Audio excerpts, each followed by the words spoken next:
நான் உனக்கு சொல்ல விரும்புவது இதுதான்.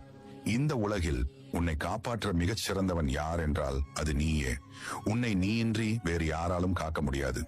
எனவே தன் நம்பிக்கையை உன் உள்ளத்தில் விதை போல் நாட்டிக்கொள். அந்த நம்பிக்கை முளைக்கும் போது பிரபஞ்சமே உன் பக்கமாக மாறும். நீ நம்பும் திசையில் சக்திகள் ஓடிவரும். உன்னுள் உறங்கும் அந்த வலிமையை எழுப்பி நிற்கும் நேரம் இதுவே. ஏனெனில் என் அருள் உன் கூட உள்ளது. நீ இன்று என் வார்த்தையை நம்பி நாளை தொடங்கியது எனக்கு தெரியும். உன் மனம் நன்மையை மட்டுமே நினைத்தது. ஆனாலும் வாழ்க்கை சில நேரங்களில் நீ நினைத்ததற்கு மாறாக நடக்கும். அதனால் துயரப்பட வேண்டாம். அந்த துன்பம் உன்னுள் இருக்கும் ஆற்றலை வளர்க்கவே வருகிறது. அந்த வலிதான் உன்னை ஒரு புதிய மனிதராக மாற்றுகிறது.